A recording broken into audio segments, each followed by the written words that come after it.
Hal était un simple fermier qui a accidentellement boosté ses stats au max en faisant tousser ses aubergines. Mais après avoir sauvé une princesse d'une attaque de démons, il devient son garde du corps et finit par la séduire. Un matin, alors qu'Hal allait à la capitale vendre ses produits, il vit des aventuriers perdre face à un dragon et décida d'aider. Il voulait juste distraire le dragon pour qu'il s'enfuit, mais en lui lançant une carotte, le dragon a explosé, choquant ainsi les aventuriers. Réalisant qu'il était devenu un de ces héros surpuissants, Hal remonta sur sa charrette et partit, laissant les aventuriers perplexes. Plus tard, à la capitale, Hal sauva une jeune femme d'un homme encapuchonné à cheval qu'il avait enlevé. Agacé, l'homme tenta de le poignarder, mais grâce à son ultra-instinct, Hal esquiva ses attaques et le désarma.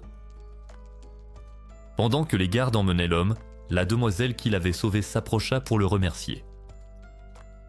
Hal lui dit que ce n'était rien et partit avant qu'elle ne puisse lui demander son nom.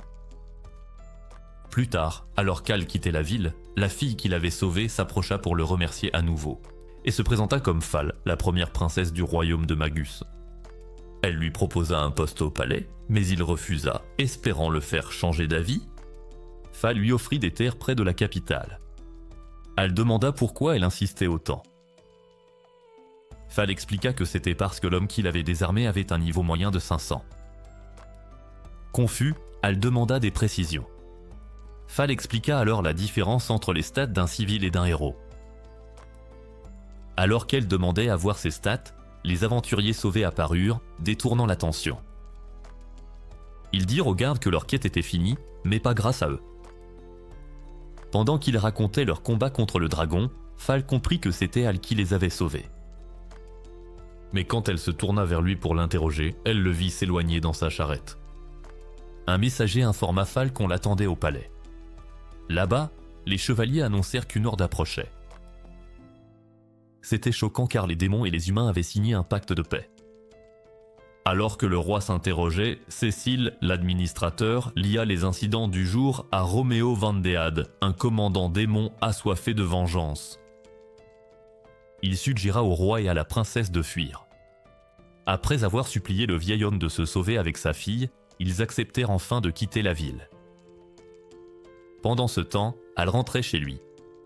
Alors qu'il se reposait, son ami Testa vint l'avertir de l'arrivée imminente des monstres.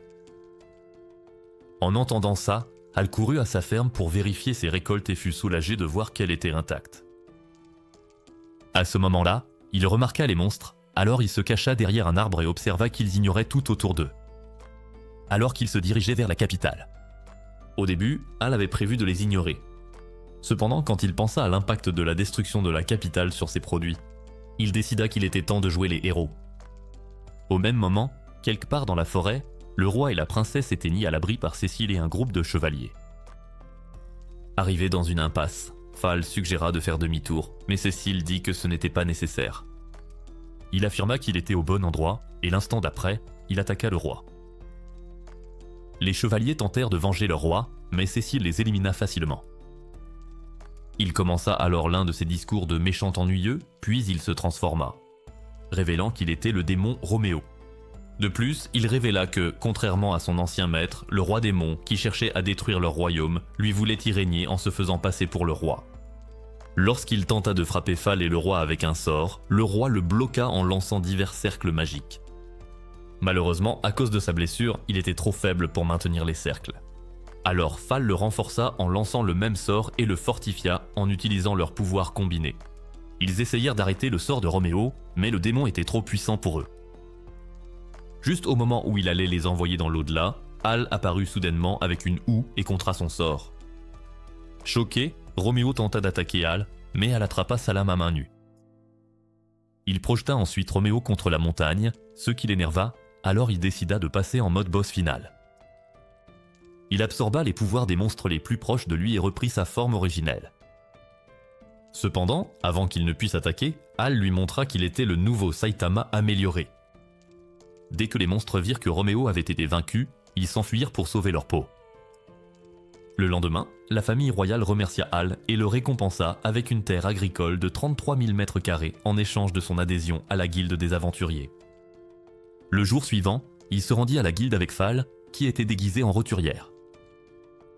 Avant d'entrer, Fal lui dit de garder son identité secrète et lui demanda de l'appeler Philia pendant qu'il était à la guilde.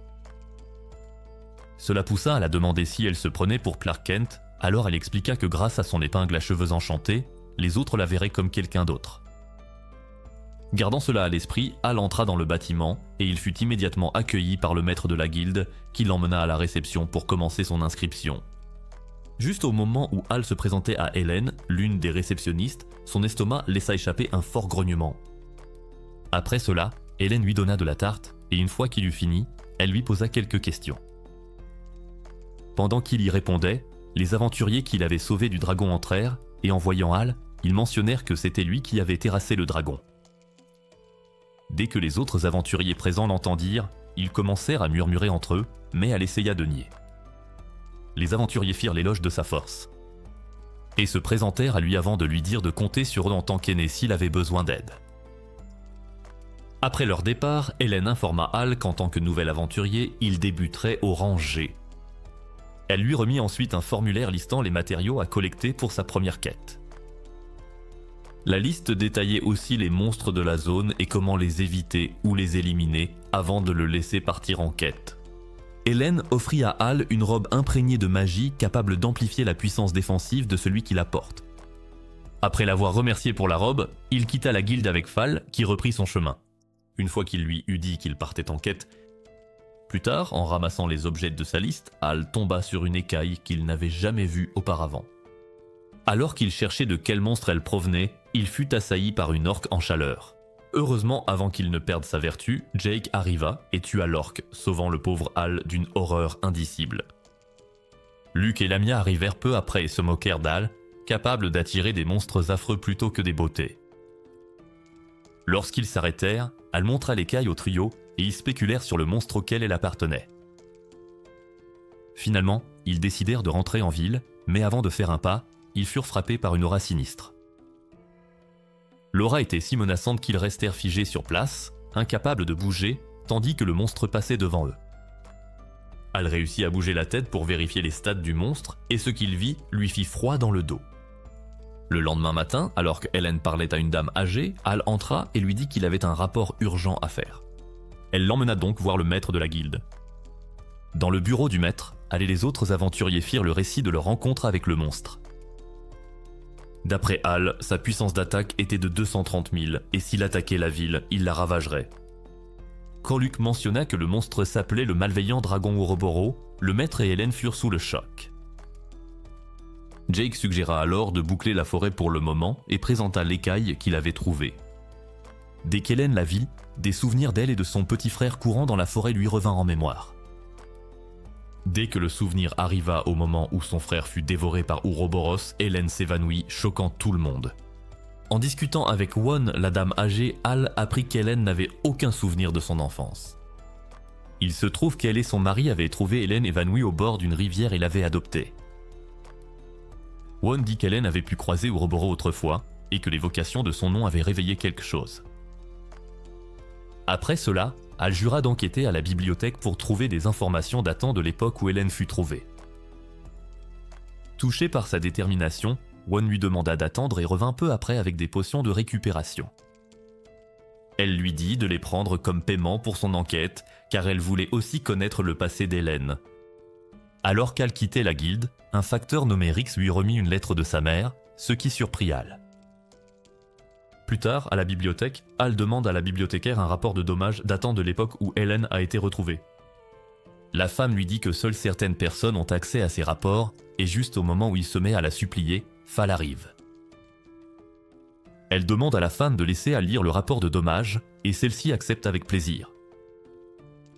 Hal trouve le rapport qu'il cherchait. Après l'avoir lu, il découvre qu'un village proche de l'endroit où Hélène a été trouvée a été anéanti. D'après les témoignages, le village a été réduit en cendres et tout ce qu'ils ont trouvé, ce sont des écailles d'Ouroboros. Fal explique qu'Ouroboros est connu pour se nourrir de ruines et de désespoir afin de vivre longtemps. Mais après un combat contre son ennemi naturel, le dragon bienveillant Mirage, on le croyait mort.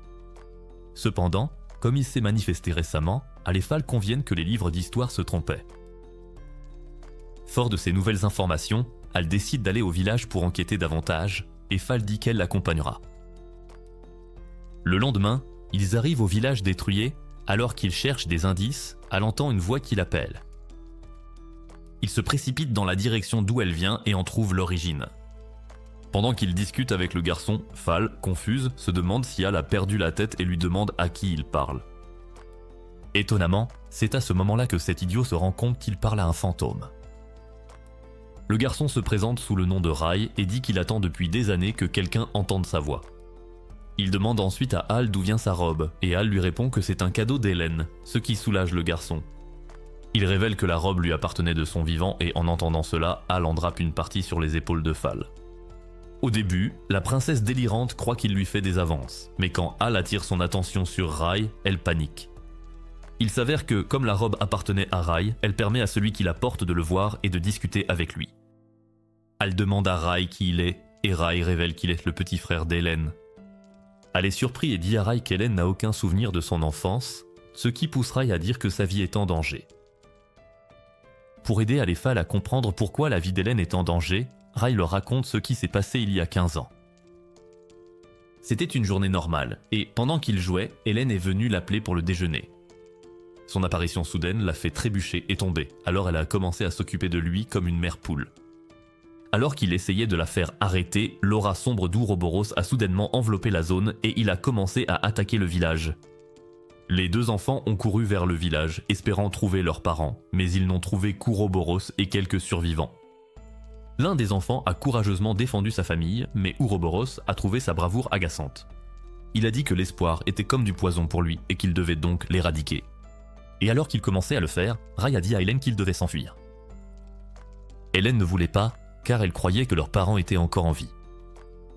Mais Rai lui a dit d'arrêter de se faire des illusions. Pendant qu'il courait, Ouroboros s'est lancé à leur poursuite. Et quand la pauvre Hélène ne put plus courir, elle tomba. Ouroboros atterrit alors derrière elle et tenta de la dévorer. Mais Rai l'arrêta en lui lançant sa dague dans l'œil. Rai était fier d'avoir réussi à blesser le dragon. Mais Ouroboros se soigna et reporta son attention sur Rai. Hélène supplia Rai de fuir, mais le garçon tint bon et fut blessé. Dévastée, Hélène se précipita vers son frère et alors qu'elle le tenait, Ouroboros jubila. Il savourait le désespoir sur le visage d'Hélène, disant que c'était son expression favorite. Il dit ensuite à Hélène qu'il allait lui laisser la vie sauve. Cependant, il promit de revenir 15 ans plus tard pour l'achever, elle et ses amis. Dans son dernier souffle, Rai dit à Ouroboros qu'il ne le laisserait pas toucher à sa sœur. Le dragon dit alors qu'il garderait l'âme de Rai ici pour qu'il voie Hélène mourir plus tard. Après cela, Ouroboros disparut comme les cheveux de Saitama, laissant Hélène pleurer Rai.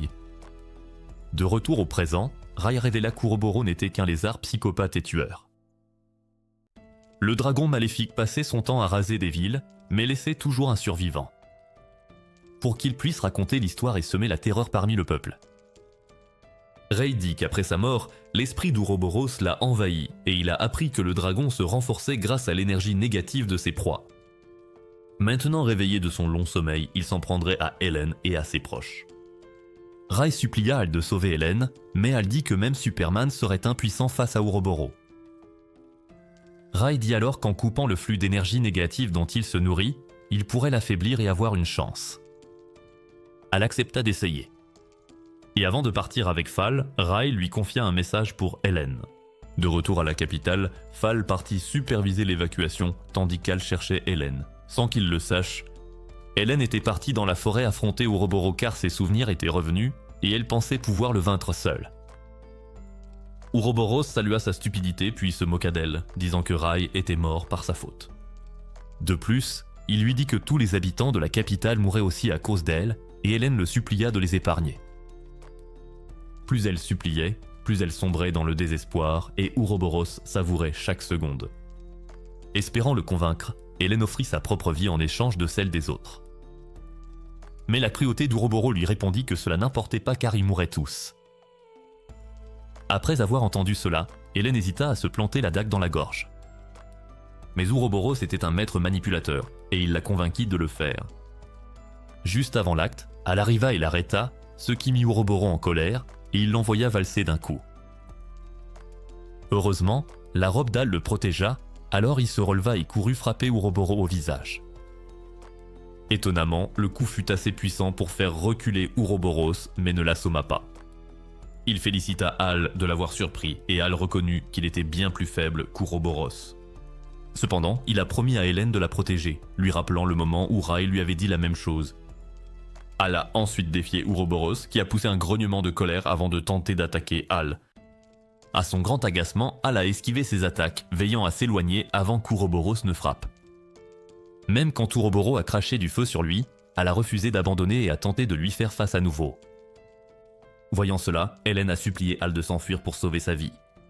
Et quand elle a commencé à parler comme ces personnages qui n'existent que pour faire avancer l'intrigue, Hal l'a saisi et a couru. Il lui a dit d'arrêter d'agir et de penser ainsi parce qu'il ne la laisserait pas mourir. De plus, il lui a fait un discours sur le fait que ce qui s'est passé il y a 15 ans n'était pas sa faute.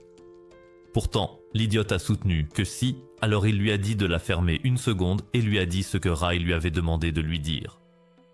En entendant les mots encourageants de son frère, Hélène fut un instant transportée dans le passé, où Rai lui souriait radieusement. Enfin, elle a accepté ce qu'Hal lui disait et il lui a dit que l'espoir était le seul moyen de vaincre Ouroboros. L'instant d'après, les cieux sombres furent percés par la lumière. Et Ouroboros a furieusement exigé de savoir pourquoi Hal tentait de déjouer ses plans. En réponse, Hal la narguait, disant que ses pouvoirs commençaient à faiblir parce qu'Hélène n'avait plus peur de lui.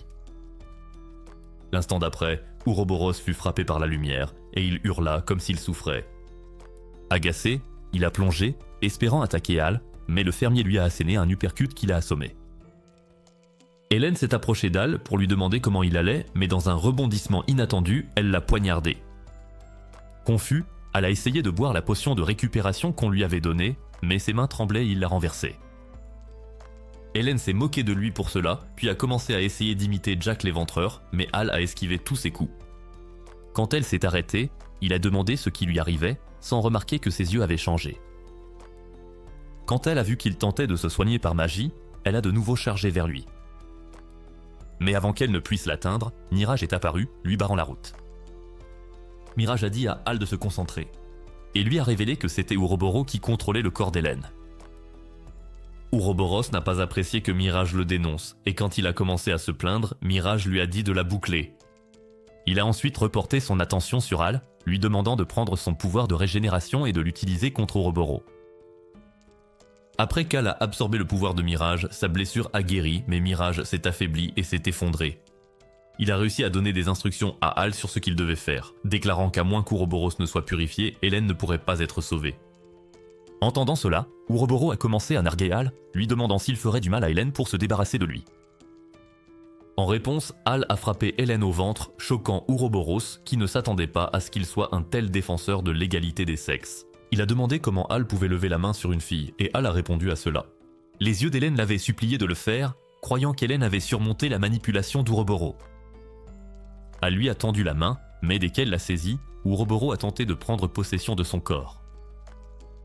Cependant, à sa grande surprise, il a découvert que la seule chose à laquelle Hal pensait était l'agriculture. Il n'y avait rien qu'il puisse utiliser pour l'attaquer et s'emparer de son esprit, alors il a été repoussé. Alors qu'Ouroboros tentait de comprendre son échec, Mirage s'est réveillé et l'a achevé. Avant de disparaître complètement, Mirage a remercié Hal, alors inconscient, de l'avoir aidé à vaincre Ouroboros une fois pour toutes. Plus tard, Hal s'est réveillé à la clinique de la guilde pour trouver Fal et Hélène à son chevet. Une fois que Fal a confirmé qu'il allait bien, elle l'a joyeusement serré dans ses bras, mais s'est écartée dès qu'elle a réalisé qu'elle était trop collante. Elle a ensuite demandé ce qui était arrivé à Ouroboros, et Hélène a confirmé que Mirage l'avait purifié avant de se retirer. Fal a été surprise d'apprendre que Mirage était apparu, car il n'était jusque-là qu'une légende. Hal a expliqué ce qui avait mené à son apparition, après quoi il a demandé à Hélène s'il n'y avait pas d'effet secondaire à la possession d'Ouroboros. Hélène a révélé que bien qu'Ouroboros soit parti, elle avait conservé ses pouvoirs, et quand Hal et Fal ont vu ses bras changer, ils ont paniqué. Hélène semblait apprécier le fait d'avoir ce pouvoir et leur a dit qu'elle allait l'utiliser pour aider les gens. Elle a remercié Hal de lui avoir transmis le message de son frère, et a dit qu'à l'avenir, elle mènerait une vie heureuse. En l'honneur de Rai, qui a risqué sa vie pour sauver la sienne. Hal a souri en entendant cela, mais Fal a interrompu ce doux moment pour demander pourquoi il se lançait des regards langoureux. Bien sûr, ils ont tous les deux nié, et cela a rendu Fal heureuse, car elle ne voulait pas partager Hal. Hélène a ensuite demandé à Fall qui elle était et quelle était sa relation avec Hal, car son épingle à cheveux cachait parfaitement sa véritable identité. Fall et Hal ont été pris de court un instant, mais Fall s'est vite reprise et a dit qu'elle était une amie d'enfance d'Hal. À ce moment-là, le maître de la guilde, Jake, Luke, Lamia et Won se sont précipités dans la pièce. Ils s'étaient inquiétés à mort pour aller Hélène, il était donc soulagé qu'ils aillent bien. Alors que tout le monde parlait en même temps, Won leur a crié de se taire, disant qu'Hal avait besoin de tout le repos possible. Hal les a assurés qu'il allait bien et l'a prouvé en se levant. Voyant cela, Jake a déclaré qu'il fêterait leur victoire sur Ouroboros, affirmant que le maître de la guilde paierait la note. Le vieil homme leur a dit qu'il n'avait pas les moyens pour une fête somptueuse, mais les aventuriers lui ont dit de ne pas être radins. Parce que le palais verserait à la guilde une somme rondelette pour avoir maîtrisé Ouroboros. À cette évocation, Fall a dit qu'il recevrait sûrement l'argent, ce qui a rendu tout le monde perplexe. Mais quand elle a réalisé son erreur, elle l'a vite rattrapée. Heureusement, personne n'y a prêté attention, et ils se sont tous dirigés vers la salle commune pour faire la fête. Pendant que la fête battait son plein, Fall s'est approché d'Hal et lui a dit qu'elle s'était inquiétée à mort pour lui pendant tout son combat contre Ouroboros. Cependant, en pensant à son courage, malgré son désavantage, elle s'est sentie motivée à défendre son peuple. Leur attention a vite été attirée par Hélène, qui utilisait ses nouveaux pouvoirs pour faire des tours de passe-passe. Quelques jours plus tard, Hal était de retour à sa ferme, et alors que lui et Testa rentraient après la récolte, Rix arriva avec une lettre du père d'Hal. Dans la lettre, son père prenait de ses nouvelles et l'invitait à venir passer un peu de temps avec eux. Après avoir entendu le contenu de la lettre, Testa demanda à Hal quand il avait vu ses parents pour la dernière fois, et Hal admit qu'il ne s'en souvenait plus. Cela poussa Testa à dire qu'il était le membre fondateur de l'association des pires enfants d'animé. Hal l'assura qu'il leur rendrait visite une fois qu'il aurait terminé toutes les quêtes qu'il avait acceptées. Plus tard ce jour-là, en se rendant à la guilde, Hal s'arrêta à l'étal d'un vendeur de tomates pour en acheter quelques-unes. Dès qu'il y goûta, il eut un orgasme culinaire et demanda au vendeur où il s'était procuré ses produits. L'homme répondit qu'il les avait prises à l'Uragus et presque aussitôt, Hal fila à toute allure. Il alla à la guilde pour demander à Hélène si elle pouvait confier sa quête à un autre aventurier, car il partait à l'Uragus voir ses parents et chercher de l'engrais. Hélène le surprit en disant qu'elle s'occuperait des quêtes et expliqua qu'elle en faisait environ 2 ou 3 par semaine. Grâce à cela, elle était désormais une aventurière de rang F et elle aimait utiliser ses pouvoirs pour éliminer les monstres. Hal fut impressionné par cette évolution et elle l'assura qu'il n'avait pas à s'inquiéter pendant son absence. En sortant de la guilde, Hal croisa Fall et dès qu'elle apprit qu'il allait voir ses parents, elle insista pour l'accompagner. Mais il s'éclipsa si vite qu'elle ne sut même pas par où il était parti. Quelque temps plus tard, alors qu'Hal faisait route vers l'Uragus, il tomba sur un orque mâle. Au début, il crut que l'orque voulait se lier d'amitié, mais réalisa vite qu'il essayait de lui tâter de derrière. Il essaya de s'échapper mais n'y parvinta. Et il aurait été adressé si une fille aux cheveux bleus nommée Ruri n'était pas arrivée pour tuer le monstre. Hal était plus que traumatisé, mais il remercia Ruri d'avoir sauvé ses miches d'une telle agression. Ruri demanda pourquoi il traversait la forêt sans escorte armée et Hal révéla qu'il était un aventurier débutant. Pourtant, pour une raison inconnue, il semblait être un aimant pour les orques en manque. Ruri le taquina en disant qu'il était juste leur genre avant de se présenter à lui. Une fois les présentations faites, elle demanda où il allait et il lui dit qu'il se rendait à l'Uragus. Par coïncidence, elle y allait aussi et proposa de lui servir d'escorte jusqu'à destination. Mais Hal avait quelques objections. Il fit remarquer qu'il était de sexes différents et que ce serait bizarre de voyager ensemble alors qu'ils venaient de se rencontrer. En réponse, Ruri lui dit que s'il osait la regarder de travers, elle le décapiterait, effrayant ce pauvre Hal. Voyant sa réaction, elle l'assura qu'elle plaisantait, ajoutant qu'elle n'était pas assez jolie pour qu'un gars tente de la draguer. Hal demanda si ses yeux étaient des objets de décoration car tout ce qu'il voyait, c'était sa beauté. Flatté par son compliment, Ruri rougit et le remercia, disant qu'elle savait qu'il était juste poli. Il a tenté de contester ses propos, mais la fille lui a lancé un regard noir qui l'a terrifié. Alors qu'ils continuaient vers l'Uragus, ils ont soudain entendu quelque chose approcher et se sont mis en garde.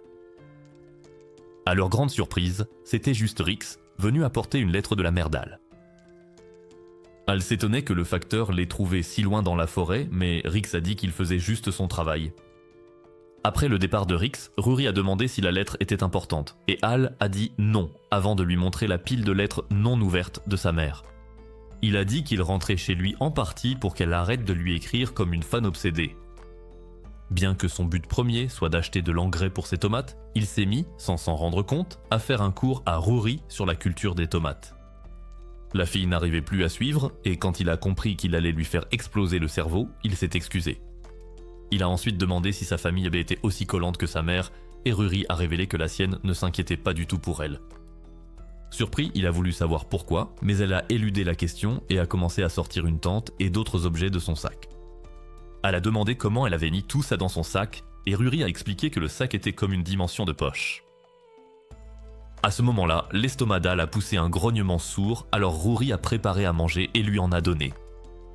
Après avoir dégusté et analysé le plat comme un grand critique culinaire, elle a demandé à Rory pourquoi elle allait à l'Uragus.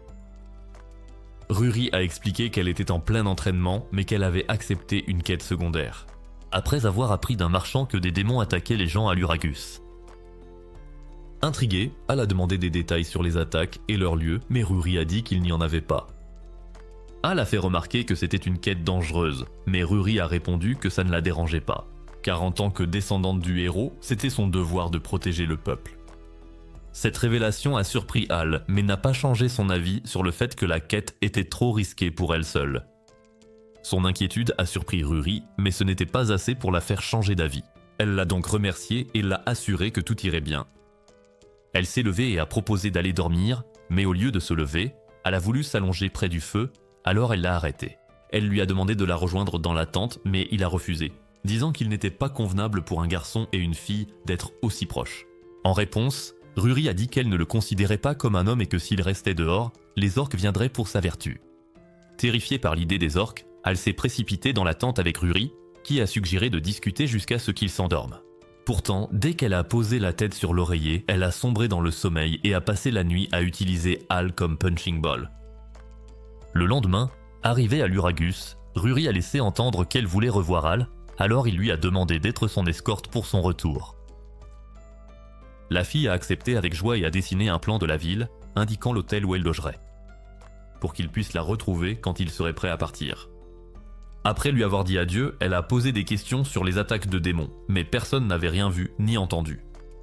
Rory a trouvé ça étrange, mais elle était déterminée à ne pas abandonner, car cela prouverait que les gens avaient raison de la traiter de ratée. C'est alors qu'elle a entendu une femme crier, et elle s'est précipitée pour voir ce qui se passait. Lorsqu'elle l'a trouvée, la femme lui a dit que des démons avaient enlevé sa sœur. Rory a demandé par où il était parti, et la femme a répondu vers la forêt des illusions. Alors que Rory fonçait vers la forêt en promettant de ramener la fille, elle n'a pas remarqué qu'on l'observait. Pendant ce temps, Al venait d'arriver chez ses parents, et avant même qu'il ne sonne, sa mère est sortie en trombe. Elle a attrapé le pauvre garçon et a fait le tour de la ville, avant de s'écraser contre le mur de leur maison. Sans réaliser qu'il luttait pour sa vie, Lucica a serré Al très forte en répétant à quel point son petit garçon lui avait manqué. C'est alors que le père d'Al est sorti et l'a pris pour un inconnu qui draguait sa femme, alors il l'a frappé. Agacée, sa femme s'est transformée en Super Saiyan et l'a traîné dans la maison pour lui donner une leçon pour avoir frappé leur fils. Plus tard, au dîner, elle a servi à Al tous ses plats préférés. Mais elle a donné à Gilles un oiseau brûlé à manger. Pendant qu'Al mangeait, il a mentionné Rory par accident, alors sa mère a commencé à l'interroger sur elle. Son idiot de père a dit que ce serait bien si Al s'était dégoté une jolie fille. En réponse à cela, Lucica lui a montré que le catch n'était pas un jeu d'enfant. Réalisant son erreur, Al a expliqué que Rory était son escorte armée et a assuré à sa mère qu'il était toujours aussi célibataire qu'à sa naissance. Le lendemain, après avoir acheté son engrais, Al a été piégée et envoyée dans la forêt des illusions par l'homme qui surveillait Rory la veille. Dans la forêt, Al a croisé la même femme que Rory et l'a sauvée du monstre qui s'apprêtait à la dévorer. Cependant, elle s'est transformée en ce même monstre qui essayait de la manger. Avant que le monstre n'avale Al, Rory est arrivé et l'a terrassé sans aucune hésitation. Elle a ensuite expliqué que le monstre se régénérait toujours après qu'elle l'ait tué. Et alors qu'elle tentait de poser plus de questions, l'homme se montra. Rory le reconnut comme le marchand qui lui avait parlé des attaques, et il la félicita d'avoir combattu les monstres seule. Cependant, il dit qu'elle était une idiote finie pour ne pas avoir réalisé qu'elle avait été dupée et lui dit qu'elle avait échoué en tant qu'héroïne. Ce Willy Wonka à petit budget se présenta ensuite sous le nom de Loki, révélant qu'il était un démon. Rory demanda avec colère pourquoi il avait impliqué Al alors que c'était elle qu'il voulait détruire, et Loki répondit que c'était parce qu'Hal était le plus important d'entre eux. Il dit qu'il ne pouvait pas ignorer le bouseux qui avait abattu à lui seul Roméo et Ouroboros. Ruri fut choqué d'entendre cela, mais ça ne l'empêcha pas d'essayer de terrasser Loki, ce qui lui valut d'être blessé. Hal utilisa sa magie pour la soigner, et Ruri s'excusa d'être plus inutile que Sakura. Après qu'Hal l'ait assuré qu'il n'était pas déçu d'elle, il tenta de combattre Loki, mais l'apprenti farceur évita ses attaques avant d'envoyer Hal au tapis. Heureusement, il ne tomba pas dans le gouffre de l'Avcom Big Mom et remonta à la force de ses poings. Cette fois, il porta un coup à Loki, mais le démon riposta avec une force qu'il aurait envoyée chez Hadès si son armure scénaristique n'était pas là. Voyant cela, Loki réalisa qu'Hal n'était pas n'importe qui, et une fois qu'il l'eut reconnu, il promit à Hal qu'il mettrait fin à ses jours. Hal demanda alors à Loki pourquoi il voulait sa mort, et Loki révéla qu'il avait pour mission d'éliminer tout ce qu'il jugeait être une menace pour ses plans. De plus, il dit qu'il s'en prenait à Ruri car tout comme le roi démon avait le pouvoir du dieu maléfique, l'héroïne avait celui du bon dieu, mais les pouvoirs de Ruri devaient encore s'éveiller.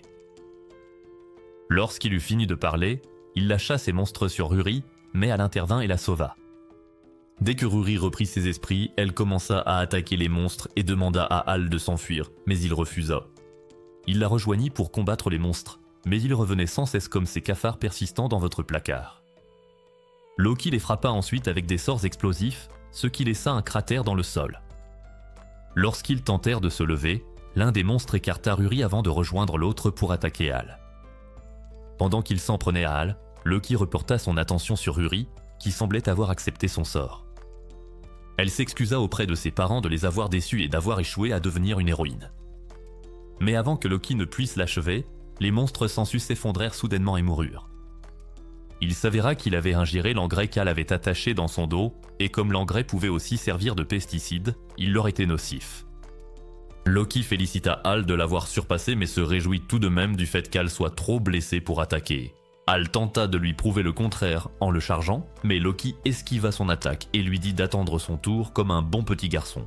Hal refusa d'écouter et déclara hardiment qu'il vaincrait Loki et sauverait Ruri. Entendre cette déclaration poussa Ruri à repenser à la façon dont elle se voyait et dont les autres la voyaient. Elle réalisa qu'elle s'était tellement concentrée sur les choses négatives que les gens disaient d'elle qu'elle s'était convaincue qu'elle ne deviendrait jamais une héroïne. Armée d'une détermination nouvelle, elle s'approcha de Loki et le poignarda. Loki lui dit qu'un simple coup ne lui ferait rien et s'écarta de l'épée, mais Ruri lui assura que la prochaine fois, elle ne le raterait pas. L'instant d'après, elle commença à charger son énergie et avant que Loki ne puisse réagir, elle le trancha. Une fois qu'il fut parti, Ruri se précipita vers Hal, mais il était si épuisé par le combat qu'il s'évanouit dans ses bras. Quand Hal se réveilla plus tard et réalisa qu'il était sur les genoux de Ruri, il tenta de se redresser et se cogna la tête contre la sienne. Après s'être excusé, il suggéra de retourner en ville, et alors qu'ils marchaient dans la forêt, ils entendirent des bruits étranges. Ruri crut à un monstre ou un fantôme, mais Hal comprit que c'était sa mère. Il prit Ruri et s'enfuit, craignant que sa mère ne s'en prenne à elle s'ils étaient vus ensemble. Une fois loin, il posa Ruri. Elle se moqua de lui car il semblait avoir peur des fantômes, mais Hal resta silencieux car sa mère était bien plus effrayante. Plus tard, arrivé à l'hôtel de Ruri, ils découvrirent qu'il n'avait jamais existé et qu'il s'agissait d'une illusion de Loki. Peu après, Hal arriva chez ses parents et pria pour que sa mère soit encore à sa recherche, car il ne voulait pas avoir affaire à elle. Hélas, ses prières furent vaines car au moment où il ouvrit la porte, Lucika apparut soudainement derrière lui. Terrifié, Hal se précipita dans la maison ignorant son père pour tenter désespérément d'échapper à sa mère. À cause de cela, le pauvre Gilles subit sa colère et elle finit par le suspendre dehors pour le faire sécher. Le matin, quand Hal voulut partir, Lucika s'accrocha à sa jambe et le supplia de rester, les larmes aux yeux. Gilles lui dit de laisser Hal tranquille, mais elle lui répondit furieusement de se mêler de ses affaires. Se tournant vers Hal, elle tenta de le convaincre de rester, mais Hal lui dit que si elle n'arrêtait pas, il finirait par la détester. Cela suffit à la calmer, et elle s'excusa d'avoir été aussi insistante et collante. Avant de lui dire adieu, elle demanda à Hal si son choix d'être fermier était dû à une sorte d'obligation. En entendant cela, Hal se souvint d'un moment de son enfance où il se tenait devant une tombe. Cependant, le souvenir s'effaça vite, et il assura à sa mère qu'elle se trompait. Acceptant sa réponse, Lucika lui conseilla de vivre sans regret et lui souhaita le meilleur. Hal la remercia et dit au revoir à ses parents. Il retrouva Ruri après avoir acheté de l'engrais. Sur le chemin du retour, il lui dit que si elle avait un problème, Elle devait l'appeler et qu'il viendrait la sauver, ce qui fit rougir la jeune fille. Pendant ce temps, à la capitale, Fall était au balcon quand sa servante vint l'informer que le roi demandait à la voir. Quelques jours plus tard, de retour à la capitale, elle emmena Ruri s'inscrire à la guilde en tant qu'aventurière. Un autre jour, elle surprit un jeune garçon en train de voler dans sa ferme, juste au moment où Hélène et Ruri arrivaient pour l'aider. Étonnamment, elle n'était pas fâchée que le garçon les volait, il était en colère qu'il ait cueilli les aubergines avant qu'elles ne soient mûres. Les filles n'étaient pas vraiment surprises par son emportement, mais elles ne pouvaient rien y faire. Le garçon s'est excusé d'avoir volé et quand son ventre a crié famine, Hal a cueilli un chou et le lui a donné. Dès que le garçon y a goûté, il a déclaré que c'était la chose la plus douce qu'il ait mangée et a remercié Hal. Après son départ, Hélène a expliqué que les récentes attaques de monstres avaient affecté le commerce, faisant grimper les prix. À ce moment-là, l'alarme a retenti, signalant une autre attaque de monstres. Alors elle et les filles ont couru à la capitale pour aider. À leur arrivée, ils ont rejoint les membres de la guilde et les chevaliers qui combattaient les monstres. Malheureusement, peu importait le nombre de monstres tués car un nouvel essaim apparaissait toujours pour les remplacer. Juste au moment où tout espoir semblait perdu, un groupe de chevaliers battant pavillon d'un pays voisin est arrivé. Leur chef a alors levé son épée sacrée et a ordonné aux monstres de partir ou de faire face au tranchant de sa lame. Étonnamment, les monstres ont obéi à son ordre et se sont retirés dans la forêt d'où ils venaient. Les chevaliers ont jubilé au départ des monstres, mais les habitants de Magus étaient stupéfaits par ce qu'ils venaient de voir. Ce soir-là, alors qu'elle nettoyait ses outils, Fall a frappé à sa porte et l'a choquée en disant qu'elle venait lui dire adieu. Après l'avoir laissé entrer, elle a expliqué qu'elle quittait Magus pour de bon. Mais avant qu'Al ne puisse l'interroger davantage, la servante de Fall, Albi, a frappé et a informé Fall qu'il était temps de partir. Fall s'est alors levé et a fait ses derniers adieux à Hal avant de se diriger vers son carrosse. Hal l'a suivi, exigeant des réponses, mais Fall n'en a donné aucune et l'a laissé là, confus, alors que son carrosse s'éloignait. Quelques jours plus tard, la mère du garçon qui avait tenté de le voler lui a rendu visite avec son fils et s'est excusée pour son geste. Elle a aussi forcé le garçon à s'excuser à nouveau, mais Hal les a assurés qu'il n'en voulait pas à l'enfant. La mère a ensuite dit à Hal qu'elle était tailleuse et que s'il avait besoin de quoi que ce soit, elle serait ravie de l'aider. Le garçon a essayé de vanter les talents de sa mère, mais la femme l'en a empêché et a demandé à Hal de lui vendre des légumes. Après la vente, la femme et son fils sont partis, mais elle a failli avoir une crise cardiaque en voyant Rick à ses côtés. Ignorant la réaction d'Hal, Rick lui a remis une lettre de sa mère et Hal s'est excusé de l'avoir dérangé. Pendant qu'il parlait, le sujet a dévié sur la fin des attaques de monstres grâce à l'épée sacrée du royaume d'Antisberg. Quand Hal a dit que c'était gentil de la part d'Antisberg de les aider, Rick a murmuré que les choses n'étaient pas ce qu'elles semblaient. Confus, Hal a demandé ce qu'il voulait dire, mais le facteur a refusé de s'étendre sur le sujet. Il a ensuite montré à Hal le journal qui venait d'être imprimé, et après avoir lu l'article en une, Hal a été choqué. Pendant ce temps, à la guilde, Ruri discutait avec Hélène quand son ventre a gargouillé, alors Hélène lui a donné des sandwichs. Pendant que Ruri les dévorait, Hélène a lu le journal et a montré l'article de la première page à Ruri. Il se trouve que Fall allait épouser le prince d'Antisberg, et les filles soupçonnaient un mariage de convenance. Ruri a même souligné qu'il était étrange que les monstres obéissent au prince alors qu'il est bien connu qu'ils sont stupides et ne comprennent pas le langage humain. C'est alors qu'Hal est arrivé et a montré aux filles la lettre de sa mère. Mais quand elles ont commencé à la lire, il a failli mourir de honte car la première moitié n'était que Lucica déclarant son amour éternel à son fils. Il a tout de suite arraché le papier et l'a déchiré avant de leur montrer la partie qu'il voulait qu'elles lisent. Dans la lettre, Lucica parlait des récentes attaques de monstres et disait être partie enquêter sur leur cause. Grâce à son enquête, elle a appris que l'épée sacrée légendaire n'avait aucun pouvoir car elle était totalement fausse. Lucica a juré que ces informations étaient fiables en tant qu'ancienne commandante des marionnettes de l'ombre.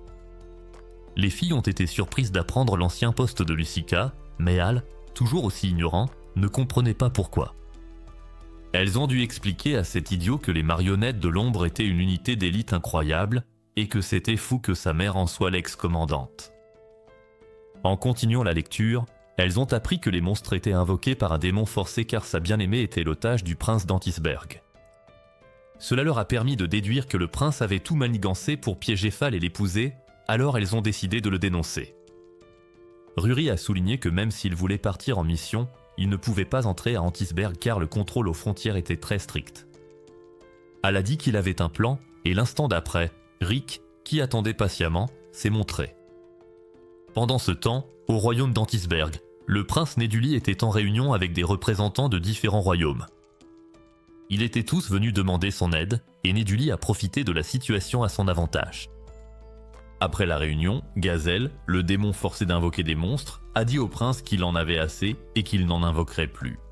En réponse, Néduli a giflé Gazel et lui a dit qu'il n'avait pas le droit de refuser, lui rappelant que la vie de sa bien-aimée était en jeu. Soudain, Fal est entré, alors Gazel a caché son visage sous sa capuche et sais-tu pendant quel grondait Néduli pour l'avoir frappé. Néduli a répondu qu'il fallait parfois discipliner le peuple pour qu'il reste à sa place. De retour au royaume de Magus, pendant qu'Al récupérait des vêtements chez le tailleur, Rick a dit aux filles qu'un ami à Antisberg avait tout prévu pour leur entrée. À l'arrivée d'Al, Rick leur a dit de partir dans le carrosse fourni et de dire aux gardes qu'il livrait des marchandises pour le mariage. Curieux, ils ont demandé ce que Rick ferait, et il a répondu qu'il trouverait les monstres nécessaires pour prouver que Néduli était un imposteur. Cela les a poussés à demander comment il ferait, alors Rix a révélé qu'il était l'un des nombreux démons intégrés à la société humaine. Le lendemain, le carrosse transportant Al et les filles arriva à Antisburg, et après un moment, le trio en sortit. Al était optimiste, mais pas les filles car elle pensait que les déguisements d'Al les feraient trop remarquer. Al a soutenu que non, car les fermiers étaient les moins suspects, puis il a détaillé le déroulement de leur mission. Ils devaient sauver l'amante de Gisèle des hommes de Néduli et l'emmener à l'église pour qu'ils se retrouvent. Une fois réunis, ils demanderaient à Gisèle de révéler que l'épée sacrée était fausse et tout irait bien. Cependant, en sortant de la ruelle, ils tombèrent sur un chevalier qui leur demanda qui il était, ce qui fit paniquer les filles.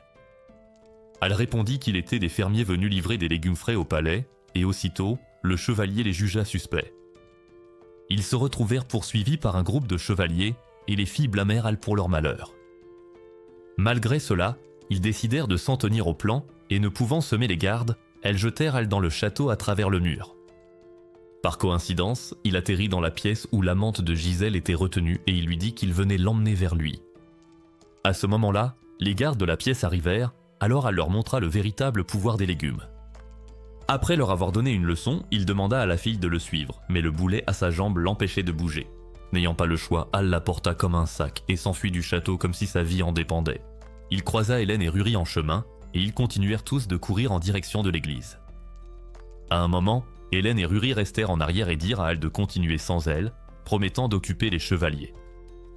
Pendant ce temps, Rick se tenait hors de la ville et décida qu'il était temps de jouer son rôle dans la mission.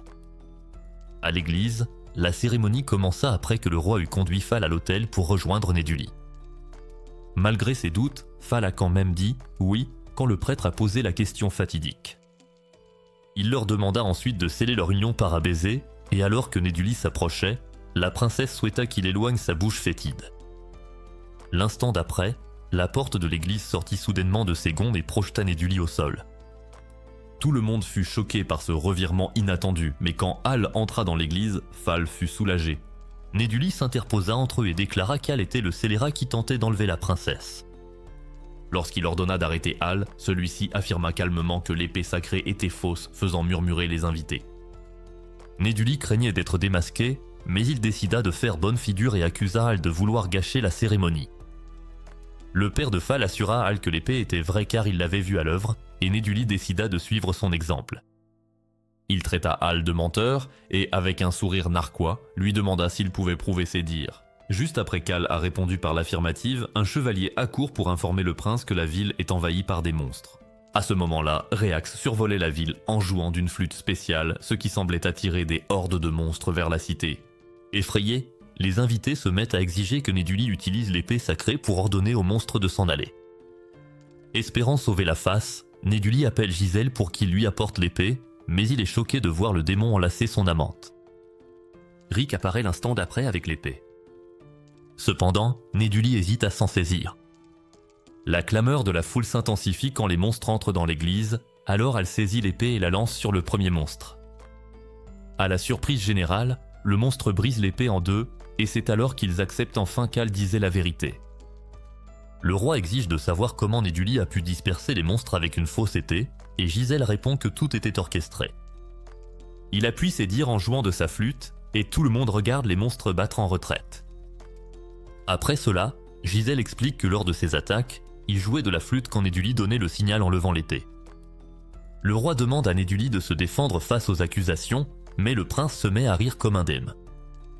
Il révèle ensuite qu'il a envoyé une nuée de monstres à magie le jour précédent. Gisèle demande comment il a fait sans son aide, et Nédulie explique qu'il a dispersé des carcasses de monstres pour les attirer. Alors qu'il Julie à l'idée que la capitale va tomber, Ruri et Hélène apparaissent à la porte et déclarent que la ville sera épargnée. Elles expliquent qu'après l'arrêt des attaques, les gens sont venus les voir pour s'entraîner au combat en prévision d'une autre attaque. Le roi est rempli de fierté en entendant cela, et elle dit à Fall qu'elle n'a pas à se sacrifier pour le bien du royaume.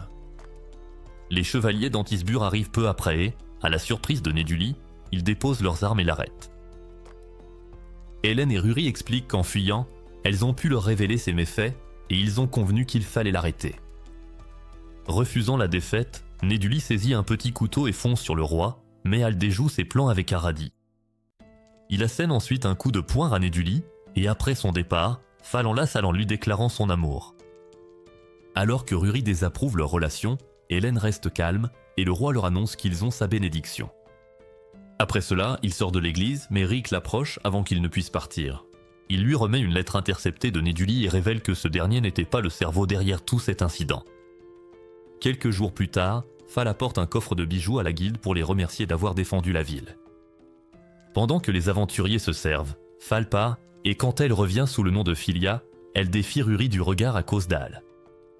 Un autre jour, alors qu'Al récolte ses cultures, Fall et Ruri arrivent en exigeant de savoir qui il aime, mais il les ignore. Cependant, quand Ruri lui a demandé s'il aimait une autre femme qu'elle, Al les a choqués en répondant que c'était le cas. Elles ont demandé de qui il s'agissait, mais il a ignoré la question et s'est éclipsé avec ses récoltes.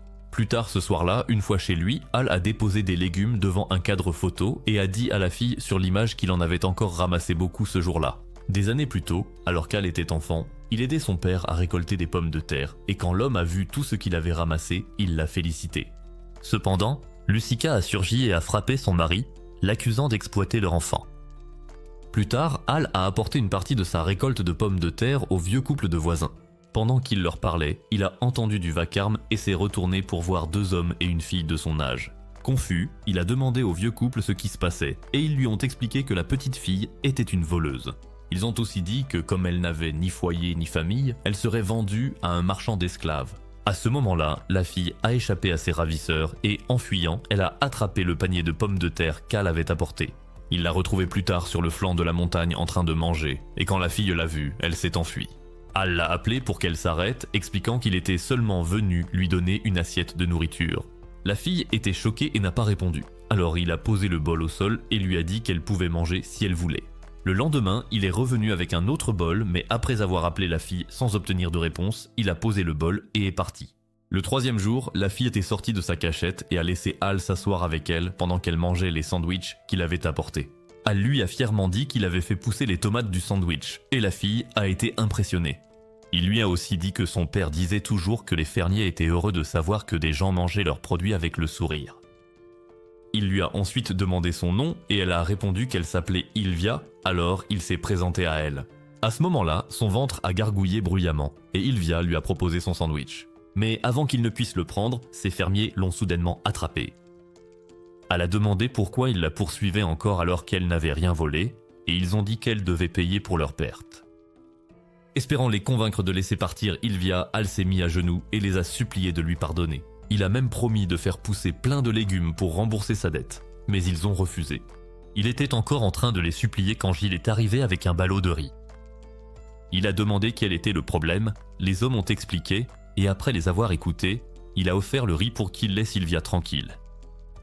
Après leur départ avec le riz, elle a demandé à Gilles s'il était sûr de sa décision.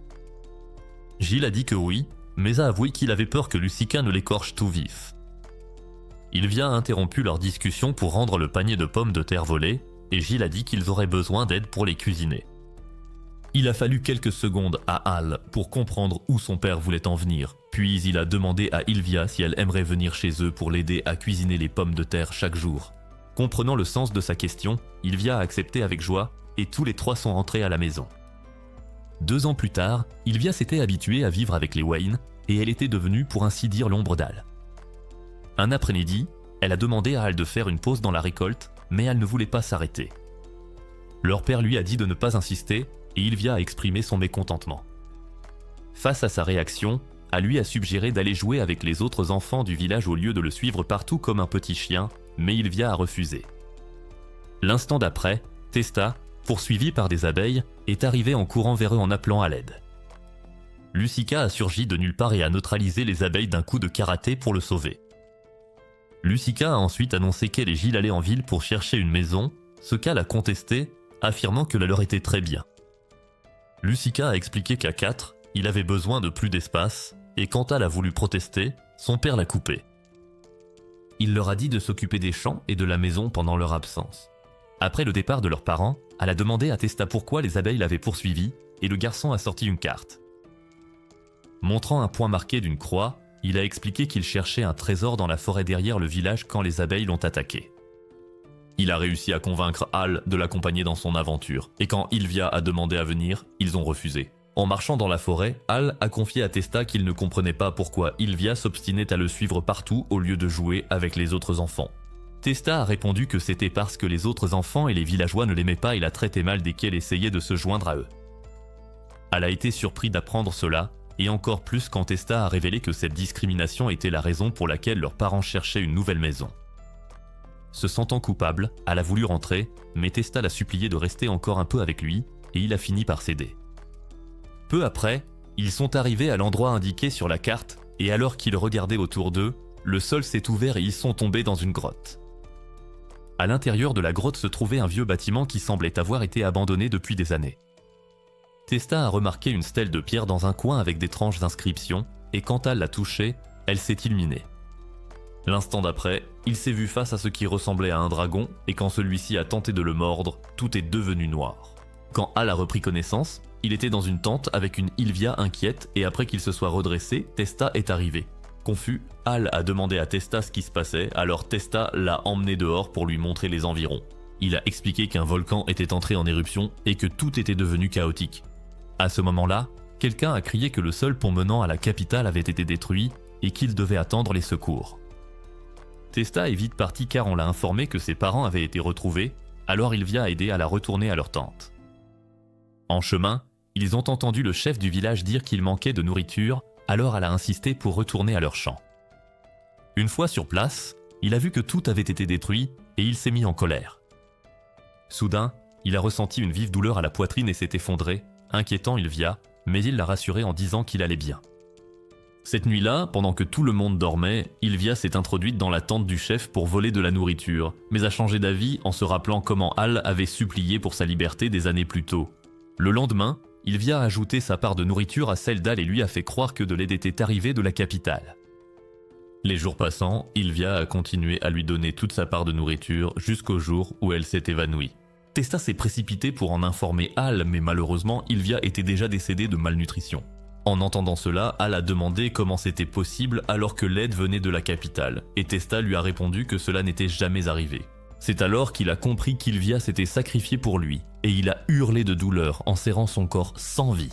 Ilvia a été enterrée plus tard, et alors qu'Al se tenait devant sa tombe, il a continué à s'en vouloir pour sa mort prématurée.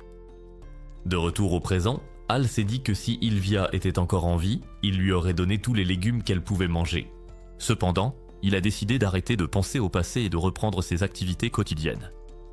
Des semaines plus tard, après avoir terminé sa quête de subjugation de monstres, Al a décidé de rentrer chez lui et est tombé sur une fille inconsciente. Craignant qu'elle ne soit gravement blessée, Al a décidé de la ramener chez lui. Lorsqu'il s'est réveillé le lendemain, la jeune fille se tenait devant lui et lui a demandé pourquoi elle était chez lui. Elle a expliqué qu'il l'avait trouvée évanouie sur la route et elle a demandé s'il était l'un de ces pervers qui s'en prennent aux filles sans défense. Elle a assuré qu'il n'était pas intéressé par ses petits atouts et a ajouté que même si c'était le cas, il agirait pendant qu'elle était consciente.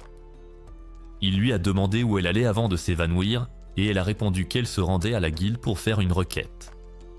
Lorsqu'elle a voulu partir, Al a proposé de l'y emmener après le petit déjeuner, car il y avait aussi des affaires à régler.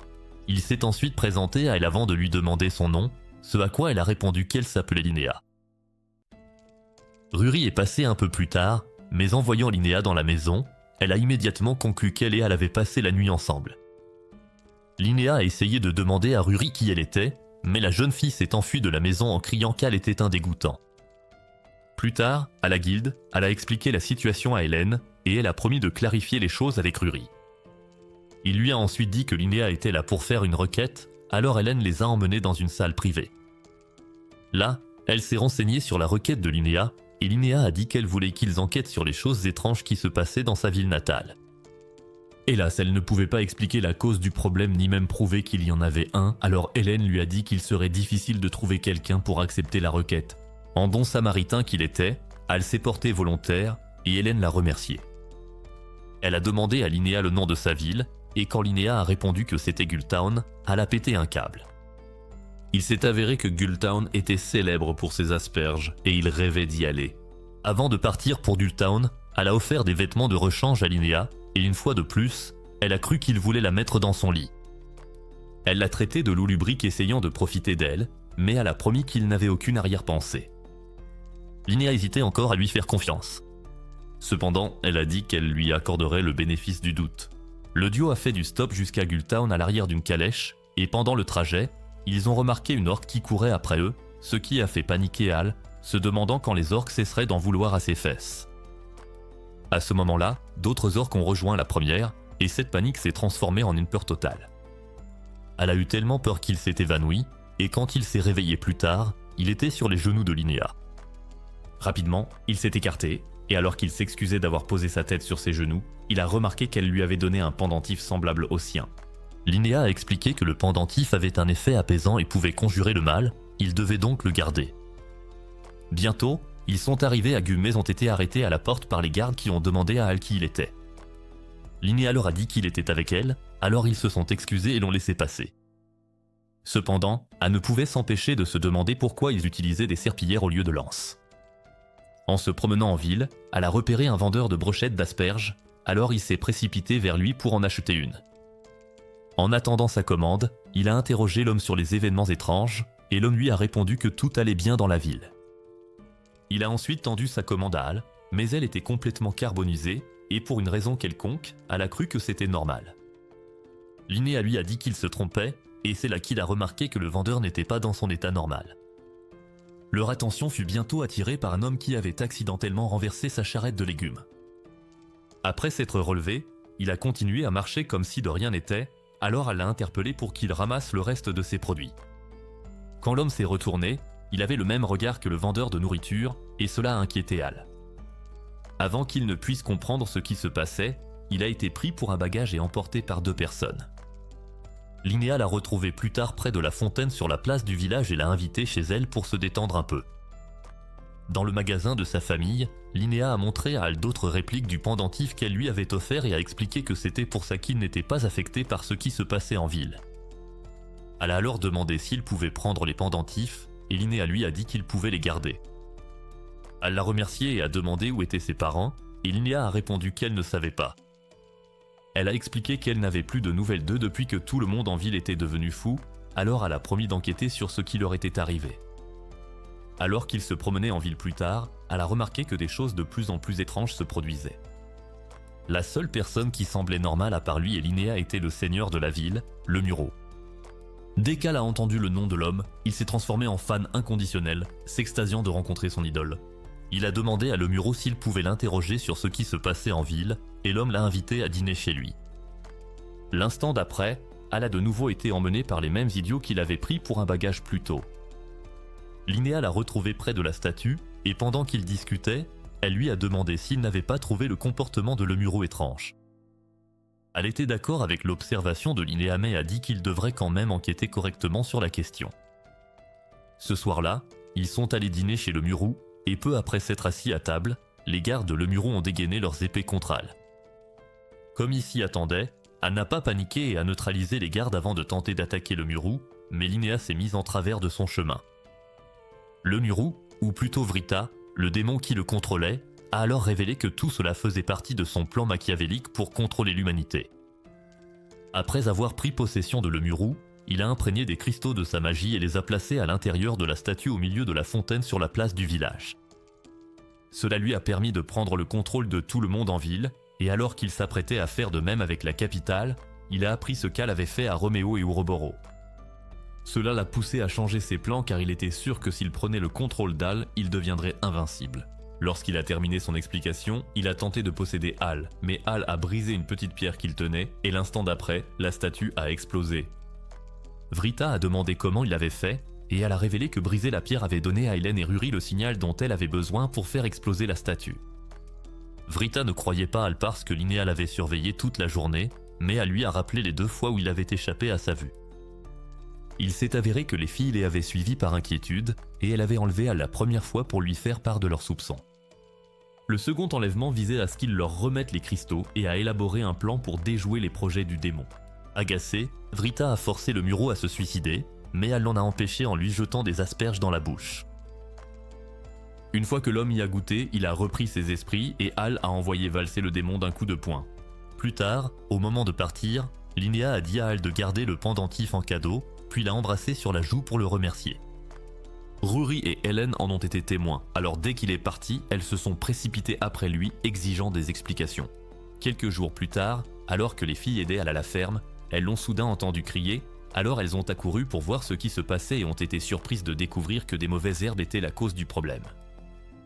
Hal déplorait de ne pas avoir remarqué la mauvaise herbe plus tôt, et les filles ne savaient pas comment réagir à son emportement sans rire. Plus tard dans la journée, elles l'ont rejoint au marché pour vendre ses produits, et pendant qu'ils y étaient, le roi est passé, déguisé. Fal s'est caché dès qu'elle l'a vu car elle ne voulait pas que sa couverture soit découverte. Le roi a acheté des légumes et, avant de partir, il a demandé à Hal quand il se marierait avec sa fille. Hal a essayé de trouver la façon la plus polie de dire jamais à cet homme, mais le roi était un rusé compère.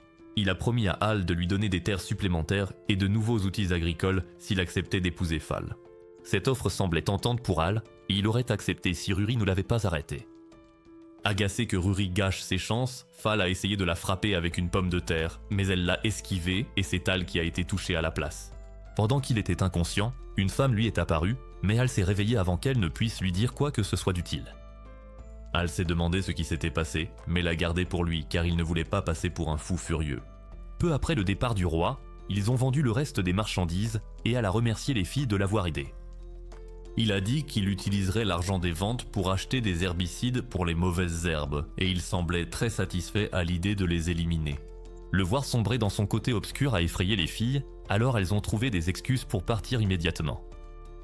Alors qu'Hal marchait en ville, il est tombé sur Rick, qui lui a demandé si quelqu'un lui avait cherché des noix. Hal a expliqué sa situation avec les mauvaises herbes et s'est lancé dans une tirade sur la façon dont il s'en débarrasserait avec l'herbicide qu'il avait acheté. Voir Hal agir ainsi était nouveau pour Rick. Cependant, il ne s'est pas enfui comme les filles l'avaient fait. C'est alors qu'ils ont remarqué une fille se débattant contre des hommes, alors Hal s'est approché d'eux et leur a dit de la laisser tranquille. L'un des gars lui a dit de se mêler de ses affaires et a même essayé de le poignarder, mais Hal l'a assommé facilement avant de faire de même avec son ami. Le gros moche qui restait debout a choisi de s'enfuir comme un lâche quand Hal a tourné son attention vers lui. Sa course folle a fait tomber la capuche que portait la jeune fille, exposant ses cornes à Hal et Rick. Quand la jeune fille a réalisé ce qui s'était passé, elle a remis sa capuche avec crainte, mais Rick a souri et a demandé si elle s'appelait Yuria. Elle a demandé comment il savait qui elle était, et il a révélé qu'il était aussi un démon avant d'expliquer à Hal que Yuria était la fille de l'actuel roi démon. Curieux, Hal lui a demandé pourquoi elle était dans une ville humaine, mais Yuria a hésité car il en était un. Reax a dû la rassurer sur le fait qu'Hal était un humain digne de confiance avant qu'elle ne se confie. Il s'est avéré que son serviteur personnel, Volpe, l'y avait envoyé car selon lui, elle était en danger. Yuria a dit ignorer de quel danger il s'agissait, mais elle sentait que quelque chose n'allait pas au royaume des démons. En entendant cela, Hal a proposé de l'y emmener et a demandé à Rix de se charger de désherber sa ferme. Rick a demandé s'il avait besoin d'aide pour réserver un bateau vers le royaume des démons, mais elle a refusé. Il a dit que le bateau était trop cher pour quelqu'un de fauché comme lui, alors il allait compter sur ses jambes. Il a ensuite porté Yuria, qui hurlait, tout en courant sur l'océan comme s'il était sur une piste de course. À leur arrivée, Yuria l'a remercié, disant que grâce à lui, elle pourrait sauver son peuple. Mais avant qu'il ne puisse quitter la plage, Volpe a fait son apparition. Il a tenté d'attaquer Yuria, mais elle l'a sauvé et l'a combattu quelques minutes avant de déduire que le démon était contrôlé. Il a réussi à prendre le dessus et à assommer Volpe, mais le démon ne s'est pas laissé abattre longtemps. En se relevant, il a tenté d'anéantir Yuria, mais Lucica est soudainement apparue et l'a rendu inconscient. Al a demandé à sa mère comment elle l'avait trouvé et elle a répondu que Rix lui avait tout raconté. Elle s'est ensuite présentée à Yuria, mais celle-ci a eu peur et s'est cachée derrière Al. Al lui a dit de ne pas avoir peur et l'a interrogé sur Volp car les pouvoirs du démon étaient hors normes. Yuria a révélé que Volp était le plus puissant mage parmi les démons, mais qu'il passait son temps à la chouchouter. D'après ses explications, Al a conclu que Volp méritait le prix du plus gros pervers de l'année et Lucica a acquiescé. Cependant, elle a dit qu'ils devaient continuer à avancer. En arrivant au château, ils ont trouvé tous les gardes inconscients, alors Yuria a couru vers la salle du trône pour voir son père. Ils l'ont trouvé gisant au sol, mais Al a confirmé qu'il respirait encore. En regardant autour de lui, il a remarqué qu'un garde bougeait, alors il s'est approché pour l'interroger. Le démon allait lui répondre quand il a vu que Yuria était également dans la pièce. Il s'est réjoui de la voir en vie mais lui a dit de s'enfuir en remarquant que Lucica sortait une épée. Al est immédiatement passé à l'action, sauvant Yuria, et Lucica lui a dit être déçu qu'il s'oppose à elle. Al lui a dit calmement d'arrêter son cirque, sachant qu'elle n'était pas sa mère car elle ne l'avait pas serrée dans ses bras. La fausse Lucica l'a félicité d'avoir percé son déguisement, puis l'a choquée en révélant qu'elle était Ilvia. Il a demandé comment elle pouvait être en vie, et elle a dit que c'était grâce au grand dieu du mal. Elle a ensuite levé la main et créé une boule d'énergie magique vers Yuria, mais elle a réagi juste à temps pour la sauver. L'énergie magique a traversé le trône et les murs avant de détruire les montagnes qui se trouvaient sur son chemin. Ignorant le choc d'Al et Yuria, Ilvia a révélé qu'Al avait les pouvoirs du dieu maléfique scellés en lui. Voyant son air incrédule, elle expliqua que le jour où il a maximisé ses compétences agricoles, il a reçu le don du grand dieu maléfique, augmentant sa force d'attaque. Al a demandé ce que le grand dieu maléfique lui voulait, et quand il a dit qu'il ne l'avait jamais vu auparavant, Ilvia lui a répondu que si. Elle a ensuite dit que si elle acceptait de s'allier à elle et au grand dieu maléfique, elle lui raconterait tout en détail. Tout en parlant, elle a pris le visage d'Al dans ses mains et a tenté de l'hypnotiser pour qu'il lui obéisse, mais Yuria l'a interrompu. Elle a crié à Al de reprendre ses esprits, et Ilvia s'est emportée en entendant Yuria appeler Al « grand frère ». Mesquine comme elle était, elle a saisi Yuria à la gorge et lui a dit d'arrêter de s'en mêler et d'essayer de lui voler son frère. Al l'a supplié d'arrêter et a tenté d'intervenir, mais Ilvia l'a frappé avec un sort et lui a calmement dit d'accepter son offre de voir Yuria mourir. Yuria a supplié Al de ne pas céder aux exigences d'Ilvia, et Ilvia s'est mise en colère parce qu'elle s'en mêlait encore, alors elle a décidé de l'achever. Alors qu'elle levait la main pour le faire, le pendentif autour du cou d'Al s'est mis à briller, et l'instant d'après, le temps s'est figé. Il a fallu quelques secondes à Al pour comprendre ce qui se passait, et quand il a compris, la femme qui lui était apparue au marché s'est manifestée à nouveau. Elle s'est présentée comme la déesse du bien et a expliqué que le dieu maléfique l'empêchait de lui parler depuis lors. Elle a aussi dit qu'il n'avait pas beaucoup de temps, alors elle allait retirer le pouvoir du dieu maléfique scellé en lui et le remplacer par le sien. Dès qu'elle a dit cela, le dieu maléfique a tenté d'intervenir, mais elle l'a repoussé et a fait ce qu'elle avait dit. Une fois sa tâche accomplie, elle a dit à Al qu'elle allait remonter un peu le temps pour lui donner une chance de sauver Yuria, et il l'a remerciée. Lorsqu'elle a disparu, le temps a repris son cours, mais elle a tenu parole et l'a un peu reculé pour augmenter ses chances de sauver Yuria. Utilisant le pouvoir de la déesse du bien, Al a tenté d'arrêter Ilvia, mais à sa surprise, ce qui est apparu, c'était des mauvaises herbes. Ilvia s'est moquée de lui pour avoir utilisé des tours de passe-passe bon marché contre elle, mais la seconde suivante, les herbes l'ont enveloppée, la forçant à lâcher Yuria. Cependant, cela n'a pas pu la retenir longtemps, et elle s'est libérée avant de tenter d'attaquer à nouveau Yuria. Elle a immédiatement utilisé les herbes comme barrière, et étonnamment, c'était plus solide que ta dernière relation. Les herbes se sont ensuite enroulées à nouveau autour d'elle, et alors qu'elle se débattait, Valp est arrivé. Il l'a immédiatement attaquée avec sa magie, et une fois certain qu'elle était maîtrisée, il est allé voir comment allait Yuria. Malheureusement, Ilvia était indemne, et elle a envoyé Valp s'écraser contre un mur pour avoir osé l'attaquer. Elle a tenté d'intervenir, mais elle est passée devant lui et s'apprêtait à mettre fin au jour de Valp quand Al a crié pour qu'elle s'arrête. Réalisant qu'Al ne la laisserait pas faire à sa guise, Ilvia a décidé de partir, mais elle a promis à Al qu'elle reviendrait le chercher le moment venu.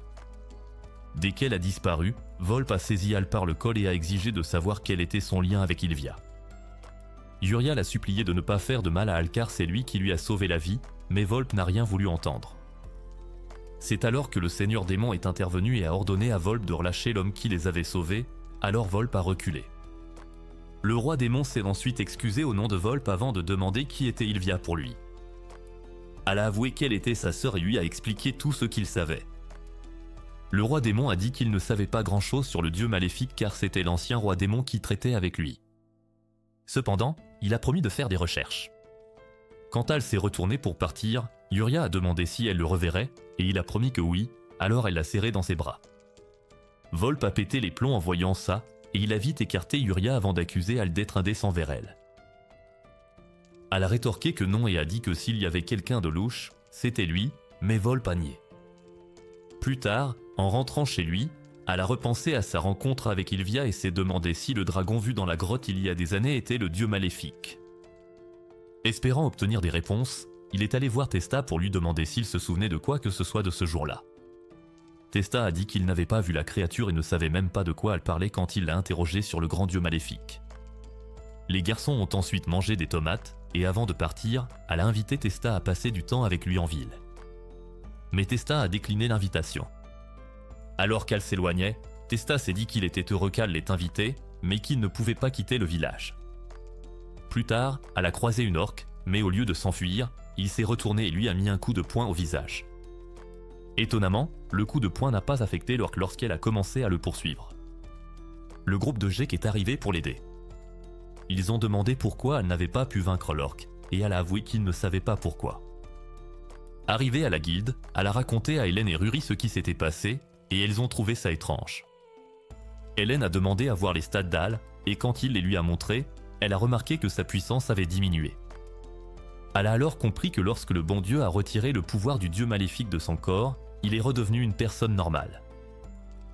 Voyant sa tête, les filles ont demandé s'il savait pourquoi ses stats avaient chuté, et elle a dit que non car il ne voulait pas les accabler avec la vérité. C'est alors que Rick est arrivé avec une lettre de Lucica, et quand elle a lu le début, les filles ont eu peur car on aurait dit que Lucica les menaçait. Dans l'autre partie de la lettre, Lucica écrivait qu'elle avait appris qu'il lui était arrivé quelque chose et disait que s'il avait besoin de conseils, elle l'écouterait volontiers. Elle l'a encouragé à rentrer, et quand elle a recommencé à lui déclarer son amour, elle a décidé qu'il en avait assez lu. Rick a demandé s'il allait répondre, et elle a dit que non, alors le facteur s'est tourné pour partir. Il a croisé Fall en sortant, et après avoir échangé quelques politesses, la princesse s'est approchée d'Al.